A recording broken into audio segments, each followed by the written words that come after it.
നമസ്കാരം. പ്രധാന വാർത്തകൾ. കൊയ്ത്തുത്സവം ഉദ്ഘാടനം ചെയ്യാൻ പോയ കൃഷിമന്ത്രിയും എംഎൽഎയും തോണി മറിഞ്ഞ് തോട്ടിൽ വീണു. കാഞ്ഞങ്ങാട് മണ്ഡലം മുസ്ലിം ലീഗിന്റെ നേതൃത്വത്തിൽ CH മുഹമ്മദ് കോയ അനുസ്മരണ സമ്മേളനം സംഘടിപ്പിച്ചു. കാഞ്ഞങ്ങാട് ബ്ലോക്ക് സമ്മേളനത്തിന്റെ ഭാഗമായി നടന്ന നേതൃസംഗമം DCC പ്രസിഡന്റ് K വെളുത്തമ്പു ഉദ്ഘാടനം ചെയ്തു.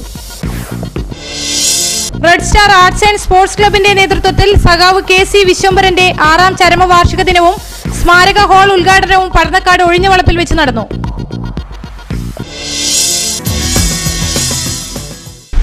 വാർത്തകൾ വിശദമായി. കൊയ്ത്തുത്സവം ഉദ്ഘാടനം ചെയ്യാൻ പോയ കൃഷിമന്ത്രിയും MLAയും തോണി മറിഞ്ഞ് തോട്ടിൽ വീണു.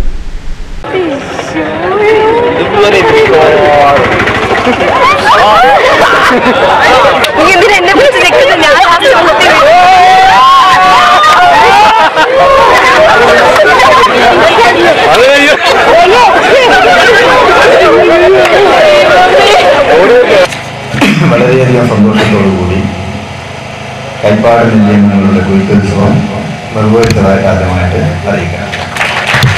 ചാനലുകളിലൊക്കെ തന്നെ സ്ക്രോളിംഗ് നടന്നുകൊണ്ടിരിക്കുകയാണ്. MLAയും മന്ത്രിയും വെള്ളത്തിൽ ബന്ധപ്പെട്ടെന്ന് പറഞ്ഞുകൊണ്ട് മുഖ്യമന്ത്രിയൊക്കെ വിളിച്ചു ചോദിക്കുകയും ചെയ്യും. അപ്പോൾ എന്തൊരു ഗുണമുണ്ട് ഇവിടെ നിവേദനം തന്നത് വളരെ ഗൗരവത്തോടു കൂടിയാണോ പറയാം. അതിൻ്റെ ഏർപ്പാടാക്കലായിരിക്കണം. അപ്പം എന്തായാലും മുഖ്യമന്ത്രിയോട് പറയാമല്ലോ ഇങ്ങനെ ഒരു സംഭവമുണ്ട്, അവിടെ പോയപ്പോഴതിന് കാരണം ഇതൊക്കെ തന്നെയാണ് എന്ന് പറഞ്ഞുകൊണ്ട് ഈ മലബാർ കൈപ്പാട് ഫാർമേഴ്സ് സൊസൈറ്റി നൽകിയ പുതിയ പദ്ധതി, അത് 5 കോടിയുടെ പദ്ധതിയാണ്.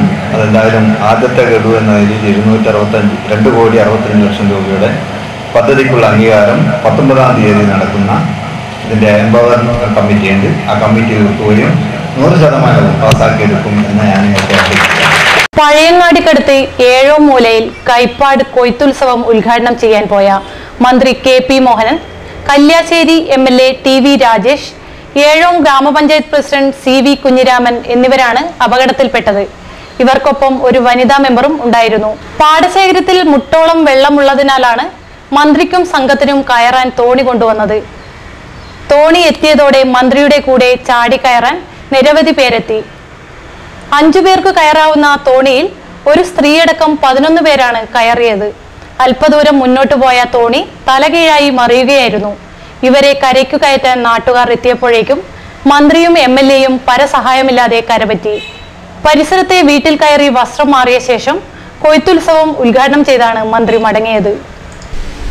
കാഞ്ഞങ്ങാട് മണ്ഡലം മുസ്ലിം ലീഗിന്റെ നേതൃത്വത്തിൽ CH മുഹമ്മദ് കോയ സാഹിബ് അനുസ്മരണ സമ്മേളനം സംഘടിപ്പിച്ചു. തൊഴിൽ വകുപ്പ് മന്ത്രി ഷിബു ബേബി ജോൺ ഉദ്ഘാടനം നിർവഹിച്ചു. ഒറ്റ വാക്കിൽ പറയുകയാണെങ്കിൽ CH മുസ്ലിം ലീഗിന്റെയോ മലബാറിന്റെയോ മാത്രം സ്വത്വമായിരുന്നില്ല, കേരളത്തിന്റെ ആകെ സ്വത്തും സമ്പത്തുമായിരുന്നു എന്ന് കക്ഷി രാഷ്ട്രീയ വ്യത്യാസം കൂടാതെ ഏവരും അംഗീകരിക്കുന്ന കാര്യങ്ങളിലുമാണ്. ഇന്ന് മലപ്പുറം ജില്ലയടക്കം മലബാർ ഏറ്റവും ഒടുവിൽ വന്ന സ്റ്റാറ്റിസ്റ്റിക്സ് പ്രകാരം ഏഷ്യയിലെ ഏറ്റവും വിദ്യാഭ്യാസപരമായ വളർച്ചയുള്ള ജില്ല ഇന്ന് മലപ്പുറമാണ് എന്നാണ് ഒടുവിൽ വന്നിരിക്കുന്നത്. അങ്ങനെ കേരളത്തിലെ ഏറ്റവും പിന്നോക്കം നിന്ന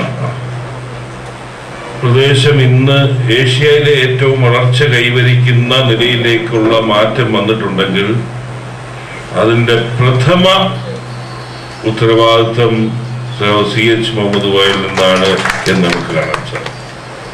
എന്നാൽ ചവറയിൽ ഒരു യോഗം വേണമെന്ന് UDF നേതൃത്വം ആവശ്യപ്പെട്ടപ്പോൾ പുള്ളി പറഞ്ഞു ചവറയിൽ ഞാൻ പോകത്തില്ല എന്ന് പറഞ്ഞു. ചവറയിൽ ഞാൻ പ്രസംഗിക്കത്തില്ലെന്ന്.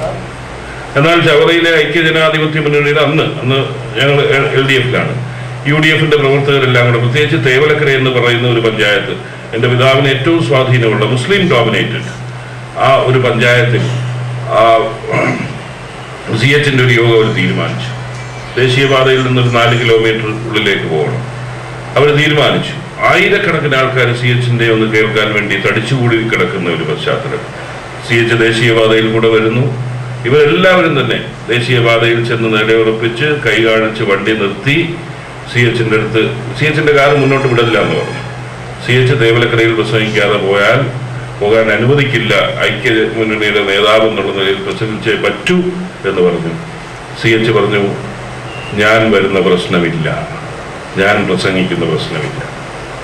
CH കാറിൽ നിന്ന് ഇറങ്ങാൻ വിസമ്മതിച്ചു. CH പറഞ്ഞുണ്ട്, ഞാൻ വന്നാൽ ഈ കാര്യത്തെക്കുറിച്ച് ഞാൻ പരാമർശിക്കേണ്ടി വരും, ബേബി അത് ചെയ്യുമെന്ന് ഞാൻ വിശ്വസിക്കുന്നില്ല, അതുകൊണ്ട് ഞാൻ വരത്തില്ല എന്ന് പറഞ്ഞു. CH കാറിൽ നിന്ന് ഇറങ്ങാൻ വിസമ്മതിച്ചു. എൻ്റെ പിതാവ് ആ തെരഞ്ഞെടുപ്പിൽ ജയിച്ചത് 600 വോട്ടിനാണ്. CH ഒരു പക്ഷേ തേവലക്കരയിൽ പ്രസംഗിച്ചിരുന്നെങ്കിൽ ആ തെരഞ്ഞെടുപ്പിൽ എൻ്റെ പിതാവ് പരാജയപ്പെട്ടത്. ആ ബന്ധം എത്ര വലുതാണ് നിങ്ങൾ ആലോചിക്കുക. രാഷ്ട്രീയത്തിൻ്റെ നേരും നെറിയും തിരിച്ചറിയുന്ന മഹൽ വ്യക്തി. അതാണ് അസാധാരണമായ ആ ബന്ധം. യാദർച്ഛ്യം എന്ന് പറയട്ടെ, ഈ കഴിഞ്ഞ ദിവസം പഴയ ബന്ധം നഷ്ടപ്പെട്ടതിൻ്റെ ഒരു സ്മരണ, എൻ്റെ പിതാവിൻ്റെ പേരിൽ ഒരു സ്മാരകം തിരുവനന്തപുരത്ത് പണിയണം എന്ന് ബേബി ജോൺ ഫൗണ്ടേഷൻ, ബാബു പോൾ ചെയർമാനും ഞാനുമുണ്ട്, ആര്യാടൻ മുഹമ്മദുണ്ട്, മുനീറുണ്ട്, ഗണേശനും, എല്ലാവരും 4 വർഷം മുമ്പ് ഫോം ചെയ്ത ഒരു ഫൗണ്ടേഷൻ, ഒരു ഫൗണ്ടേഷന് സ്ഥലം വേണം, ബേബി ജോണിന് സ്മാരകം വേണമെന്ന് എല്ലാവരും കൂടെ തീരുമാനിച്ചതിൻ്റെ അടിസ്ഥാനത്തിൽ അപേക്ഷ കൊടുത്തു. ഗവൺമെൻറ് സ്ഥലം തരാൻ തീരുമാനിച്ചപ്പോൾ അവിടെ പ്രാദേശികമായി, ഞാൻ പാർട്ടികളുടെ പേര് പറയുന്നില്ല, പക്ഷേ ഇടതുപക്ഷ ജനാധിപത്യ മുന്നണിയുടെ ചില കക്ഷികൾ പ്രാദേശികമായി സമരം നടത്തിക്കൊണ്ടിരിക്കുകയാണ്. ഷിബു ബേബി ജോണിന് ഭൂമി പതിച്ചു കൊടുക്കുന്നു എന്ന് പറഞ്ഞുകൊണ്ട്. ആ രാഷ്ട്രീയത്തിൻ്റെ ആ വ്യത്യാസം എത്ര വലുതാണ് എന്ന് ഈ സന്ദർഭത്തിൽ ഒന്ന് ഓർമ്മിപ്പിച്ചു പോയി എന്ന് മാത്രമേ ഉള്ളൂ. ഇത്തരം വ്യക്തിത്വങ്ങൾ വിരളമാണ്, ഇന്ന് രാഷ്ട്രീയത്തിൽ നിന്ന് അന്യമായിക്കൊണ്ടിരിക്കുകയാണ്. അതാണ് രാഷ്ട്രീയത്തിനോട് പൊതുസമൂഹത്തിന് ഇന്ന് അവജ്ഞയും പുച്ഛവും എന്ന് നമുക്കറിയാം. ആ വ്യക്തികളെ ഒന്നും മാറ്റിവെക്കാൻ സാധിക്കില്ല. CHനെ സംബന്ധിച്ചിടത്തോളം ഞാൻ ആദ്യം പറഞ്ഞതുപോലെ കേരളത്തിലെ ആകെ ജനങ്ങൾ, കക്ഷി രാഷ്ട്രീയമോ ജാതി മത വ്യത്യാസമോ കൂടാതെ കേരളത്തിലെ ആകെ ജനങ്ങൾ നെഞ്ചിലേറ്റിയ മഹൽ വ്യക്തിയാണ്. ആ മഹൽ വ്യക്തിയുടെ സ്മരണയ്ക്ക് മുമ്പിൽ ആദരാഞ്ജലികൾ അർപ്പിച്ചുകൊണ്ട് ഈ അനുസ്മരണ സമ്മേളനം ഉദ്ഘാടനം ചെയ്ത് അറിയിച്ചുകൊണ്ട് നിർത്തട്ടെ. നന്ദി. ബഷീർ വള്ളിക്കോത്ത് അധ്യക്ഷത വഹിച്ചു. BJP ദേശീയ സമിതി അംഗം Madikkai Kamaran, Muhammad Kunhi master, Hameed Haji, AV Ramakrishnan, CMP ജില്ലാ അധ്യക്ഷൻ P സുകുമാരൻ, നാരായണൻ എന്നിവർ പ്രസംഗിച്ചു. ജാഫർ സ്വാഗതം പറഞ്ഞു. ഇന്ത്യയുടെ ഭരണം പിടിച്ചെടുക്കാൻ ഏത് പ്രതിയോഗ ശക്തികളുമായും കൂട്ടുകൂടാൻ CPM-ഉം BJP-യും തയ്യാറാകണം എന്നതാണ് കോൺഗ്രസിനെ മാറ്റി ഇന്ത്യയെ രക്ഷിക്കൂ എന്ന പുതിയ മുദ്രാവാക്യത്തിന്റെ ഉറവിടമെന്ന് DCC പ്രസിഡന്റ് K വെളുത്തമ്പു അഭിപ്രായപ്പെട്ടു. കാഞ്ഞങ്ങാട് ബ്ലോക്ക് സമ്മേളനത്തിന്റെ ഭാഗമായി നേതൃസംഗമം ഉദ്ഘാടനം ചെയ്ത് സംസാരിക്കുകയായിരുന്നു അദ്ദേഹം. ഇവിടെ ഒരു ഭരണമുണ്ടെങ്കിലും അത് സാധാരണക്കാരന് ഉപയോഗപ്രദമാകുന്ന വിധത്തിൽ ഇങ്ങോട്ട് വരുന്നുണ്ടോ എന്നുള്ള സംശയമുണ്ട്. ഉന്നത തലത്തിൽ ഭരണങ്ങൾ നടത്തിക്കൊണ്ടുള്ളത് താഴെ തട്ടിലെത്തിയാൽ മാത്രമേ ഈ കാര്യത്തെ സംബന്ധിച്ചിടത്തോളം ഇന്ത്യൻ നാഷണൽ കോൺഗ്രസിൻ്റെ പ്രവർത്തനങ്ങൾ അല്ലെങ്കിൽ അതിൻ്റെ ഭരണം സമൂഹത്തിൻ്റെ താഴെ തട്ടിലേക്ക് എത്തിച്ചേരുന്നുണ്ട് എന്ന് കണ്ടാൽ മാത്രമേ ഇത് നമുക്ക് വിജയം ഉണ്ട് എന്ന് പറയാൻ സാധിക്കും. എല്ലാവിധത്തിലും നമ്മൾ കോൺഗ്രസ് പറയുന്ന മാതിരി അല്ലെങ്കിൽ വിചാരിക്കുന്ന മാതിരി മുന്നോട്ട് പോകുവാൻ വേണ്ടി കഴിയുന്നില്ലെങ്കിലും ചിലർക്ക് വേണം. ഞാൻ ഈ സമ്മേളനത്തിൽ മറ്റ് ഘടകകക്ഷികളൊന്നും കുറ്റം പറയുവാനും ഉദ്ദേശിക്കുന്നില്ല. എങ്കിലും മുസ്ലിം ലീഗിൻ്റെയും കേരള കോൺഗ്രസ് മാണിയുടെയും അവരെ കടമ്പിടുത്തം കുറച്ചധികം ആയി പോകുന്നില്ലേ എന്ന് സംശയിക്കുകയാണ്. കോൺഗ്രസ് നേതൃത്വം കൊടുക്കുന്ന ഒരു ഗവൺമെൻറ്, ഉമ്മൻചാണ്ടി നേതൃത്വം കൊടുക്കുന്ന ഒരു ഗവൺമെൻറ്, ആ ഗവൺമെൻറ്റിനെ സംബന്ധിച്ചിടത്തോളം നമുക്ക് സാധാരണ കോൺഗ്രസ്സുകാർക്ക് ചില പ്രതീക്ഷകളൊക്കെയുണ്ട്. ആ പ്രതീക്ഷകളുടെ സ്ഥാനത്താകുമ്പോൾ ആണ് പ്രയാസങ്ങൾ വരുന്നത്. ഇത് കേന്ദ്രത്തിലായാലും കേരളത്തിലായാലും ഭരണം സുതാര്യമായി നടക്കുവാൻ വേണ്ടി സാധ്യതയില്ലാത്തൊരു പരിസ്ഥിതിയാണ്. UPA ഗവൺമെൻറ്റിനുള്ള പിന്തുണ മമതാ ബാനർജി പിൻവലിച്ചതിനു ശേഷം മറ്റുള്ള ചില കക്ഷികൾ നമ്മളെ പിന്തുണക്കുന്നുണ്ട്. എന്തടിസ്ഥാനത്തിലാണ് എന്നവർ ഇതുവരെ പറഞ്ഞിട്ടില്ല. ഞങ്ങൾക്ക് ഇത് കിട്ടണം അല്ലെങ്കിൽ അത് വേണം എന്ന് പറയുന്ന ശാഠ്യം വരുമ്പോൾ കേന്ദ്രത്തിലെ ഭരണം സുതാര്യമായി മുന്നോട്ട് കൊണ്ടുപോകാൻ വേണ്ടി സാധിക്കില്ല. ചിലപ്പോൾ കാലാവധി തീരുന്നതിന് മുമ്പ് ലോക്സഭാ തെരഞ്ഞെടുപ്പ് വരുവാൻ വേണ്ടി സാധ്യതയുണ്ട്. അതിൻ്റെ കാര്യങ്ങളാണ് അതിൻ്റെ കാരണങ്ങളാണ് നമ്മൾ മുന്നിൽ കാണുന്നത്. അത് നമുക്ക് വരും കാലങ്ങളിൽ പാർട്ടിയെ ശക്തിപ്പെടുത്തുവാൻ വരുന്ന തെരഞ്ഞെടുപ്പിൽ നമുക്കിവിടെ ജയിക്കണം. ജയിക്കുവാൻ പറ്റുന്നൊരു കാലാവസ്ഥയാണ് ഇവിടെ ഉള്ളത്. കഴിഞ്ഞ തെരഞ്ഞെടുപ്പ് അത് കേവലം 60,000 വോട്ടിനാണ് നാം തോറ്റത്. Block Congress president M Aseenar അധ്യക്ഷത വഹിച്ചു. സമ്മേളന നഗരിയായ AC കണ്ണൻ നായർ നഗറിൽ തലമുതിർന്ന കോൺഗ്രസ് നേതാവ് N സോമനാഥ് പതാക ഉയർത്തി.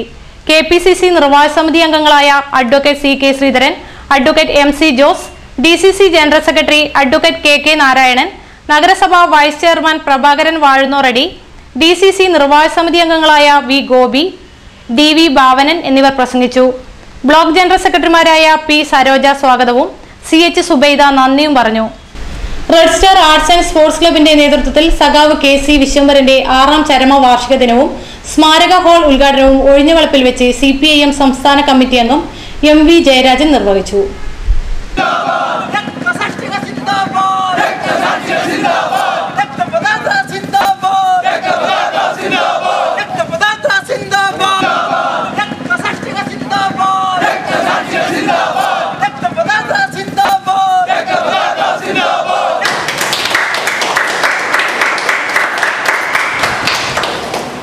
CPIM Kanhangad LC secretary V Sukumaran അധ്യക്ഷത വഹിച്ചു.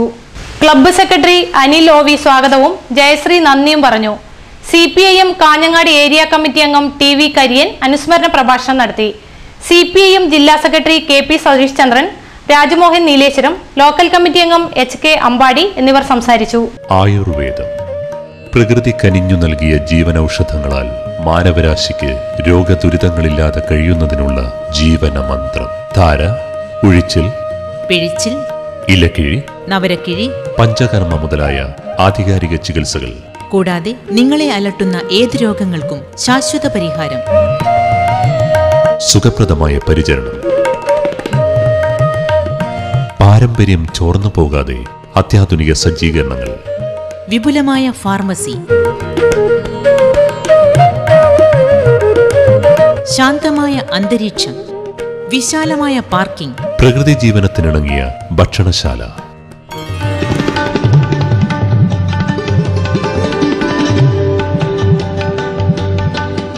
Deepa Ayurveda hospital and research centre, Kusavankunnu, Kanhangad, Kasaragod ജില്ല. ഫോൺ 04672980-148.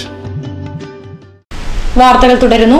ദേശീയ ഫുട്ബോൾ മത്സരത്തിൽ സ്പോർട്സ് ക്വാട്ടയിലെത്തിയ അമർനാഥിനെ ഫുട്ബോൾ സെലക്ഷൻ നൽകാത്തതിൽ പ്രതിഷേധിച്ച് SFI ജില്ലാ കമ്മിറ്റി ജില്ലാ വിദ്യാഭ്യാസ ഓഫീസ് ഉപരോധിച്ചു.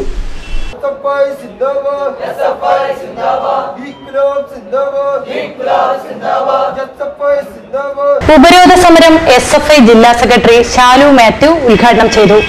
ജില്ലാ പ്രസിഡന്റ് K ശിവപ്രസാദ് അധ്യക്ഷത വഹിച്ചു. സംസ്ഥാന സമിതി അംഗം TP ഷിബിൻ, സുഭാഷ് പാടി തുടങ്ങിയവർ സംസാരിച്ചു. പ്രധാന വാർത്തകൾ ഒരിക്കൽ കൂടി. കൊയ്ത്തുത്സവം ഉദ്ഘാടനം ചെയ്യാൻ പോയ കൃഷിമന്ത്രിയും MLAയും തോണി മറിഞ്ഞ് തോട്ടിൽ വീണു. കാഞ്ഞങ്ങാട് മണ്ഡലം മുസ്ലിം ലീഗിന്റെ നേതൃത്വത്തിൽ CH മുഹമ്മദ് കോയ അനുസ്മരണ സമ്മേളനം സംഘടിപ്പിച്ചു. കാഞ്ഞങ്ങാട് ബ്ലോക്ക് സമ്മേളനത്തിന്റെ ഭാഗമായി നടന്ന നേതൃസംഗമം DCC പ്രസിഡന്റ് K വെളുത്തമ്പു ഉദ്ഘാടനം ചെയ്തു. Red star arts and sports ക്ലബിന്റെ നേതൃത്വത്തിൽ സഖാവ് KC വിശ്വംഭരന്റെ 6ാം ചരമവാർഷിക ദിനവും സ്മാരക ഹാൾ ഉദ്ഘാടനവും പടന്നക്കാട് ഒഴിഞ്ഞവളപ്പിൽ വെച്ച് നടന്നു.